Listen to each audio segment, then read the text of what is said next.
तो उसकी इस तरह आराधना करते। कहिए अपने पास वाले से, किसी भी पास्टर को पैर न पड़े। हाँ, मैं पास्टर लोगों को भी ये बोलना चाहता हूं, कोई भी पैर पड़ता है ना, दिनेश इधर तो आ भाई, पढ़ना मत, खाली झुकना।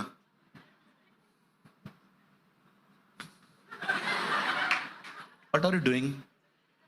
हाँ, what are you doing? Ulhasnagar वासी क्या कर रहा था? ऐसे न कर, पहले टपली मारो, उसके बाद उसको समझाओ।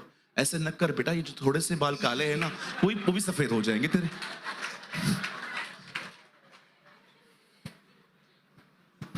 हालेलुया। ठीक है जी, अभी से नहीं करेंगे ना? हाँ, आइए यहां पर मिलके जाइए, प्रेज द लॉर्ड बोलिए, जय मसीह बोलिए। भाई लोग गले भी मिल सकते हैं मुझसे, कोई बात नहीं जी। पैर क्यों पड़े यार?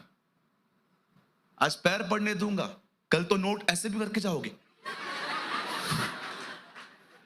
होता है बहुत जगहों पे, नोट घूरते हैं, ऐसे उड़ा के भी जाते हैं।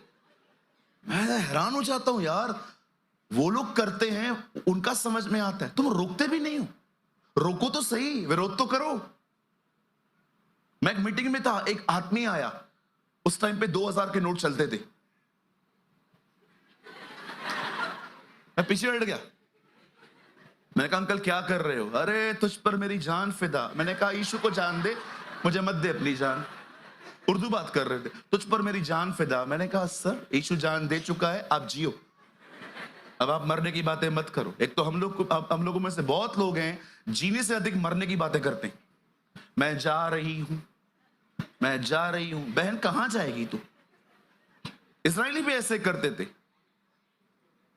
क्या तू हमें मरने के लिए यहां ले आया? वो विधवा भी ऐसे ही बात करती थी, ये आखिरी खाना है, खाएं पिए मर जाए। सब लोग मरने की बातें क्यों करते हो? पूछो पांच वाले को, सारा दिन मरने की बातें क्यों करते हो? हाँ, कुछ लोग करते हैं। क्या पड़ा है इस जिंदगी में, अच्छा तो मैं चली जाऊं। मत जाना, तेरे को उधर भी लोग नहीं सह पाएंगे। कुछ भी करते रहते। कहिए मेरे पीछे, यीशु मेरे लिए मरा है, अब मैं उसके लिए जीऊंगा। इस दुनिया में सबसे खूबसूरत जिंदगी वही है जो उसके लिए जी गई है। Yes sir, yes sir. मैं आप में से हर एक को कहना चाहता हूं, सुनिए, मैं बहुत सारी जगहों पे आपको नहीं कह सकता हूं फॉलो मी, क्योंकि मैं बहुत सारी गलतियां करता हूं, पर एक चीज में मैं आपको कहूंगा, उसके लिए जियो और किसी के लिए मत जियो। जो काम करना है करो, बिजनेस करो, जॉब करो, घर का काम करो, जियो उसके लिए। ये सब पार्ट टाइम है, फुल टाइम के लिए हम उसके पास है ना जी। अब सुनिए, जब खुदा का कलाम कहता है, जब नामान चंगा होके आता है, तो वो एलीशा को कहता है सर ये सब आप ले लो। वो कहता है जी नहीं, मैं नहीं लूंगा आपसे। लेकिन गहजी लेके आता है, और जब गहजी लेकर, इतना स्मार्ट बंदा लेकर घर पे छोड़ के एलीशा के सामने ऐसे खड़ा हो जाता है। एलीशा उससे पूछता है कहां गया था तू? हाँ, इधर ही था। Okay, let me tell you, तू कहां था? जब तू उसके पीछे गया, मेरी आत्मा तेरे साथ थी। इंग्लिश में लिखा है वहां पर, आप पढ़ के देखना, my spirit was with you. क्या ये समय चांदी, वस्त्र, जलपाई, दाख की बारियां, भेड़ बकरियां, गाय बैल और दास दासी लेने का है? कई ये समय एलीशा उसे समझा रहा था, मैं एहलिया का दुगना पोर्शन पाके आया हूं। अगर तू खुदा के साथ चलता, उसका 4 गुना अधिक तुझे मिलता।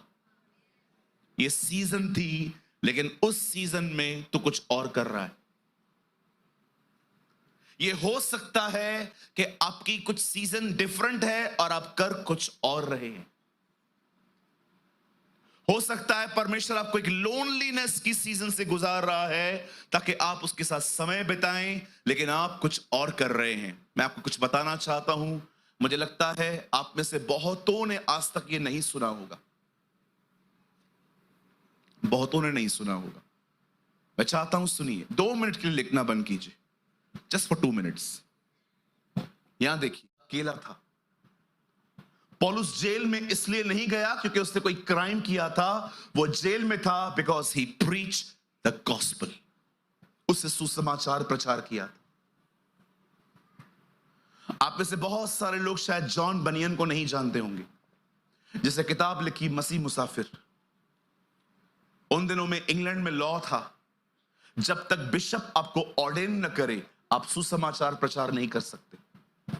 जॉन बनियन ने जब परमेश्वर के राज्य का प्रचार किया, यू नो कौन थे वो? टूटे हुए बर्तनों को बनाने वाले। घर घर जाते थे और लोगों से पूछते थे क्या आपके पास टूटे हुए बर्तन हैं, उन्हें ठोक कर गर्म करके कुछ लगा के उनको ठीक करते थे।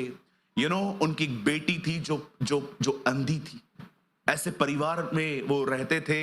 और मैं आपको बताना चाहता हूं, एक टाइम आया जब उन्हें मसीह लोगों ने अंदर करवा दिया क्योंकि वो सुसमाचार प्रचार कर रहे थे बिशप की आज्ञा के खिलाफ जाके।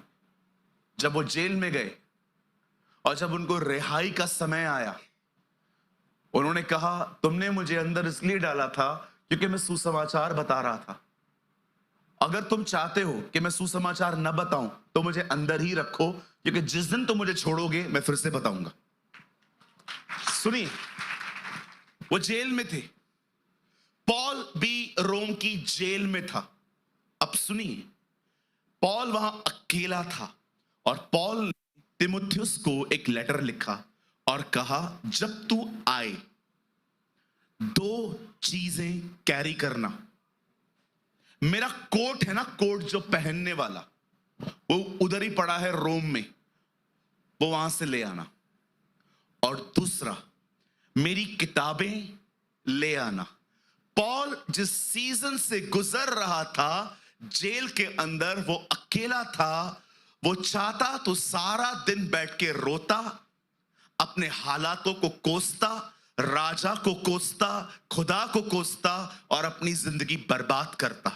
लेकिन पॉल ने डिसाइड किया वो ये सीजन ऐसे नहीं बिताएगा, वो परमेश्वर का वचन पढ़ पढ़ के बिताएगा। That's a wisdom. आज हो सकता है किसी भी कारण से, ये हो सकता है आप अपने जीवन में एक अकेलेपन से गुजर रहे हैं। कोई आपके साथ नहीं है, न परिवार, न दोस्त, न चर्च के लोग। सिंपैथी हर कोई देता है आपको, लेकिन समझता कोई नहीं जिस दर्द से आप गुजर रहे हैं। मैं बहुत बार तकलीफ से गुजरता था, पास्टर के पास जाता था, चर्च के एल्डर के पास जाता था, उन्हें बताता था क्या तकलीफ है। और मैं आपको सच कहता हूं, किसी ने मुझे रिजेक्ट नहीं किया। हर कोई मुझे कहते थे प्रभु तेरे साथ है। लेकिन विश्वास कीजिए, मात्र ये शब्द मेरे जख्मों को ठीक नहीं करते थे। मैं जानता था मैं कहां से गुजर रहा हूं। विश्वास कीजिए, मैंने अपने अकेलेपन के समय को बहुत अच्छे से इस्तेमाल किया। उसके बाद मुझे प्रभु ने team the, Jesus is life. उसके बाद मेरे साथ कुछ भाई आए, प्रदीप, अमित, दिनेश भाई, पंकज भाई, बहुत सारे लोग जो हैं ये बाद में आए। पर मैं आपको बताना चाहता हूं, उससे पहले मैं एक ऐसी सीजन से गुजरा जहां पर कोई नहीं था मेरे साथ। एंड बिलीव मी, मैंने वो सीजन बर्बाद नहीं की। जब पॉल को पता चलता है मैं जेल में हूं और मुझे यहीं पर रहना है कुछ समय के लिए, पॉल ने तिमुथियुस से कहा मेरे लेटर। यू नो कुछ कुछ लोग जब अकेले रहते हैं ना, न खाने पे ध्यान देते हैं, न पीने पे ध्यान देते हैं, बस सुबह कभी भी उठेंगे, जिंदगी बर्बाद सी हो गई है। लेकिन कितनी अमेजिंग बात है, वो अकेला था फिर भी वो कोट मंगा रहा था कि जैसा मैं रह रहा हूं मैं अपने बदन की रखवाली करूंगा। कितने लोग हैं जो अकेले रहते हैं फिर भी मस्त सुबह उठ के पोहे, ऑमलेट।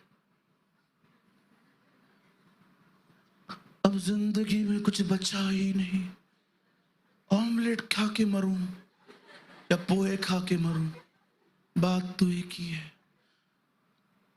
पता है मेरा मन कभी कभी क्या करता है, दिनेश कम, कभी कभी मेरा मन क्या करता है, मैं नीचे उतरूं इधर से और आप में से कुछ लोग ऐसे करूं,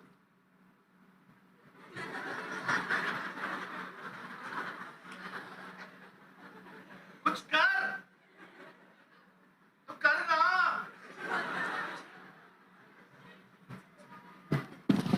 ट्रस्ट मी, मैं कुछ लोगों को शेक नहीं कर पाता हूं। कभी कभी मैं लोगों से प्रचार करने के बाद मिलता हूं, मुझे लगता है आज ये मुझसे आनंद में मिलेंगे, लेकिन जैसे मीटिंग वही होती। क्या हुआ बहन, निराश हूं। आप किधर थे जब मैं प्रचार कर रहा था? यही थी, लेकिन मुझे वचन सुनने की आदत नहीं है। जमे हुए रहते हैं, जमे हुए, बोलो जमे हुए। एक बात बताइए, इतनी छोटी छोटी बातों को लेकर निराश होते हैं, बड़ी बड़ी बातों से कैसे निपटेंगे? जब सेवकाई करोगे और लोग गन यहां पर रखेंगे तब कैसे सर? आप जानते हो जब हम चले जाएंगे, जो लोग रह जाएंगे उनको सुसमाचार कौन बताएगा? बताओ, कौन बताएगा उन्हें? मतलब परमेश्वर कुछ को तैयार करेगा उन दिनों में भी, जो मरने के लिए तैयार होंगे उसके लिए। आप इतनी छोटी छोटी बातों को, ये चला गया, वो चला गया, ये छोड़ के गया, इससे पैसा नहीं दिया, आप इतनी बातों को पकड़ के बैठते हो। अगर खुदा आपको चूज करे उस समय प्रचार करने का, जब इस पृथ्वी पर कोई नहीं होगा, वो कैसे फेस करोगे? आप में से तो बहुतों को ये दुआ करनी चाहिए, खुदा मुझे चुन। लोग डायबिटीज से मरते हैं, कैंसर से मरते हैं, मुझे तेरे लिए मरने दे। कितनी छोटी छोटी बातें करो, बाजू वाले को छोटी छोटी बातें, छोटी छोटी, ये देखो इतनी इतनी इतनी सी बातें। यहां आप लोग थे, खुश थे, मस्त आनंद कर रहे थे, जैसे हॉल तक गए, हॉल से निकले, मेट्रो तक, जैसे मेट्रो आई, कुछ लोगों की शक्लें देख के मुझे ऐसा लगता है वो 99 भेड़ों से भी अधिक खोए हुए लगते हैं मुझे। 99 भेड़े भी मुझे कम कम खोई हुई लगती हैं, वो इतने ज्यादा लगते हैं। आइए अपनी सीजन को पहचानिए। अगर परमेश्वर ने आपको इस समय अकेला रहने दिया है तो एक वजह से रहने दिया है। आप उसके करीब आए, आप उसके पास जाएं। This is the time.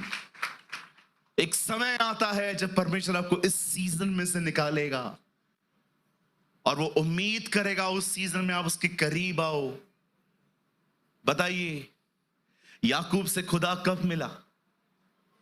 जब वो अकेला था। मूसा से खुदा कब मिला? पौल से यीशु मसीह कब मिले? जब 18 अध्याय में लिखा है, पौल मार खा के अपने कमरे में था, प्रभु उसके पास आके कहता है, हे पौल, जा इस नगर में, मेरे बहुत से लोग हैं, चुप मत रह, बोले जा। कई बार परमेश्वर आपसे संगतियों में मिलता है, पर कई बार परमेश्वर आपसे तब मिलता है जब आप अकेले होते हैं। एक आदमी 38 साल से बीमार था और जैसे यीशु मसीह उसके पास आके कहते हैं, क्या तू चंगा होना चाहता है? पता है उस आदमी ने न यस बोला न नो बोला। उसने कहा, प्रभु मेरे पास कोई नहीं है जो मुझे उठाए और पानी में डाले। ना आंसर यस है ना आंसर नो है, आंसर है कोई नहीं है। जब आप ऐसी जगहों पे पहुंचते हो ना जहां कोई नहीं है, ये आशीषित जगहें हैं। ओह, यही वो जगह है जहां पर परमेश्वर आपसे मिलता है। अरे धन्यवाद दो उन लोगों का जिन्होंने आपकी मदद नहीं की, सहायता नहीं की, जिन्होंने बीमारी में आपसे पूछा तक नहीं, जिन्होंने आपका साथ नहीं दिया। धन्यवाद दो। जैसे यहां देखिए, यूसुफ के भाइयों ने यूसुफ को मार मार के थोड़ा आगे भेज दिया। पोतीफर की पत्नी ने उसे और उसकी मंजिल के आगे भेज दिया। उसके बाद जब वो जेल में गया, वो अपनी मंजिल के और करीब आ गया। जितना भी यूसुफ के साथ हुआ, सब चीजों ने यूसुफ को भगा भगा के वहीं पहुंचा दिया जहां खुदा उसे देखना चाहता था। मैं आपको कहना चाहता हूं, धन्यवाद दो हर एक व्यक्ति का जिन्होंने आपसे ऐसे व्यवहार किए। इन्होंने आपको वहां पहुंचा दिया जहां खुदा आपसे मिलेगा। ओह, धन्यवाद दो उन लोगों का जिन्होंने आपको रिजेक्ट किया, जिन्होंने आपकी मदद नहीं की, जिन्होंने आपको कहा 10 मिनट में कॉल करता हूं, 10 महीनों तक नहीं किया। Thank God for the rejection. This is a beautiful way. A.W. Trouser ने कहा, परमेश्वर के स्कूल में ब्लैक बोर्ड नहीं है जहां पर वो आपको लिख लिख के सिखाएगा। परमेश्वर का स्कूल है रिजेक्शन। परमेश्वर का स्कूल है किसी की मदद न मिलना। परमेश्वर का स्कूल है जंगल। आई डोंट नो आप में से कितने लोग जॉन वेस्ली को जानते हैं। उन्होंने एक बात कही थी, जितने भी लोग यीशु की तरह बनना चाहते हैं, उन्हें इस बात का अंदाजा होना चाहिए, यीशु के पास यहूदा इस्करियोती भी था, गसमनी बाग भी था, जंगल भी था।